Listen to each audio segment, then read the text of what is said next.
গ্রাম মানেই শান্তি, সবুজে ঘেরা চারপাশ, পাখি ডাকা সকাল আর কিশোরের হৃদয়ের এক রঙিন ক্যানভাস, যেখানে সময় একটু বেশিই ধীর, একটু কোমল আর জীবন একেবারে সহজ সরল।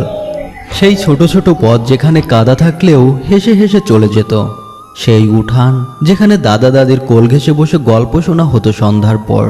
স্কুল মানেই শুধু পড়াশোনার জায়গা ছিল না, ওটা ছিল আমাদের পৃথিবী।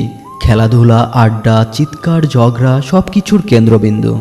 একটা টিনের ছাউনি, কয়েকটা বেঞ্চ আর চারপাশে সবুজে ঘেরা বন, তবু সেখানে কত ইতিহাস লেখা রয়েছে, কত স্বপ্ন বোনা হতো প্রতিদিন। বিকালে যখন স্কুল ছুটি হতো, বাচ্চারা দৌড়ে যেত মাঠে। কেউ ক্রিকেট খেলতো, কেউ দড়ি লাফাতো, আবার কেউ শুধু শুয়ে থাকতো মাটিতে, আকাশের দিকে তাকিয়ে ভাবতো বড় হওয়ার স্বপ্ন।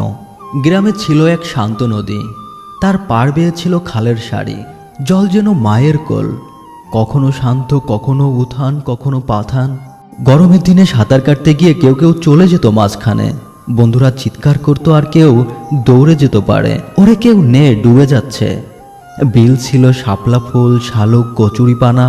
সেই বিলে দুপুরে গামছা পেতে শুয়ে থাকতাম আর মাছ ধরার ছিপ নিয়ে বসতাম। মাছ ধরা মানে শুধু শিকার নয়, ধৈর্য শেখা, প্রকৃতি বোঝা আর সঙ্গীদের সঙ্গে মজা করে সময় কাটানো। শৈশবের বড় একটা অংশ জুড়ে ছিল গরু মহিষ চড়ানো।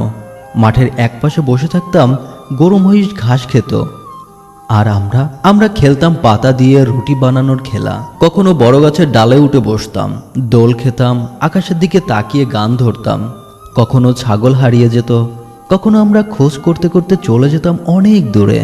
আর রাস্তায় হাঁটতে হাঁটতে খেয়াল করতাম প্রকৃতির প্রতিটি রূপ। ঝোপঝাড়ে লুকিয়ে থাকতো শালিক, কাঁঠালের গায়ে আঠা, কিংবা দূরে বৃষ্টির গন্ধ। বিকালের সময়টা একটা চিত্রপট, সূর্যটা একটু হেলে পড়তো, পাখিরা দল বেঁধে ফিরত গাছে।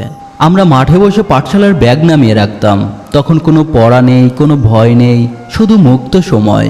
পিচ ঢালার রাস্তা ছিল না, ধুলা উড়ত, তবু তাতে ছিল কত মায়া। চায়ের দোকানে বসে বয়স্করা গল্প করত, রাজনীতির গল্প, ধান কাটার গল্প, আরো কত কি। সময় কেটে যেত যেন অল্পতেই, তবু গল্পের আড্ডা যেন শেষ হতো না। আর আমরা কিশোরীরা পাশে দাঁড়িয়ে থাকতাম, অনেক কথা আমরা বুঝতেও পারতাম না, তবু অনুভব করতাম এই গল্পের ভিতর লুকিয়ে আছে গ্রাম্য জীবনের আসল স্বাদ। গ্রামের ছেলেমেয়েরা তখন এত খোলামেলা ছিল না, তবু স্কুল ব্যাগে গোপনে গুজে দেওয়া হতো একটা চিঠি, বা বাজারে দেখা হয়ে গেলে চোখাচোখি হয়ে যাওয়া। এই সব স্মৃতি যেন হৃদয়ের এক অনন্ত সুর। বন্ধুদের সঙ্গে প্রতিদিন দেখা হতো, একসঙ্গে খেলতাম, খাইতাম, কাঁদতাম, হাসতাম। এই বন্ধুত্ব ছিল শুদ্ধ, কোনো স্বার্থ ছিল না। একটা কলা ভাগ করে খেলেও তৃপ্তি ছিল আকাশ ছোঁয়া। আষাঢ় এলে গ্রামের রূপ যেন বদলে যেত, বৃষ্টি পড়তো, রাস্তা হতো কর্দমাক্ত, তবু আনন্দ কমতো না। ছেলেরা কাপড় ভিজে কাদার মধ্যে বল খেলতো, কিশোরীরা বালতি পানি দিয়ে উঠান পরিষ্কার করত। বৃষ্টির সঙ্গে ছিল গান, ছিল হাসি, আর ছিল এক ধরনের উচ্ছ্বাস। আমজাম কাঁঠালের মৌসুম মানেই গাছে চড়া, পাকা আম পেলে লুকিয়ে খাওয়া, যেন এক অপরাধ ও আনন্দর মিশেল। পাখির বাসার দিকে তাকিয়ে ভাবতাম, ওদেরও কি বাবা মা বাড়ি ফেরার নিয়ে দুশ্চিন্তা করে। কিশোর বয়সে পৃথিবীটাও অনেক বড় মনে হতো, আর গ্রামটাকে মনে হতো সেই বিশাল পৃথিবীর সব থেকে সুন্দর অংশ। নববর্ষ, ঈদ, পূজা সবকিছু যেন গ্রামে এসে এক অদ্ভুত আনন্দের রূপ নিত।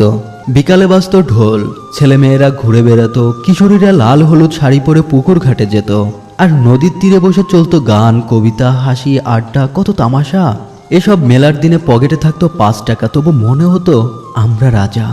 আজ হয়তো শহরে এসেছি, টিনের ঘর ছেড়ে এসেছি কনক্রিটের রাজ্যে, তবু রাতের গভীরে চোখ বন্ধ করলে দেখি আমার শৈশব এখনো পুকুর ঘাটে বসে থাকে, আমার কিশোর বয়স এখনো গরু চড়ায় মাঠে। গ্রাম মানে শুধু একটা জায়গা নয়, এটা হলো একটা অদ্ভুত, একটা বিশুদ্ধ ভালোবাসা, যেখানে পৃথিবীর কোল জুড়ে ছড়িয়ে আছে আমার চিহ্ন। পৃথিবীর যে প্রান্তেই থাকো না কেন, শৈশব কখনো ভুলে থাকা সম্ভব নয়। এই শৈশবের স্মৃতি আমাদেরকে মনে করিয়ে দেয় সেই ছোটবেলার গল্প। আমরা উপভোগ করতে থাকি ছোটবেলার মজাগুলো। আপনার শৈশবের স্মৃতিগুলো কি মনে পড়ে? তবে আপনার মজার গল্পটুকু আমাদেরকে লিখে জানিয়ে দিতে পারেন। সাবস্ক্রাইব করে সঙ্গেই থাকুন। ধন্যবাদ।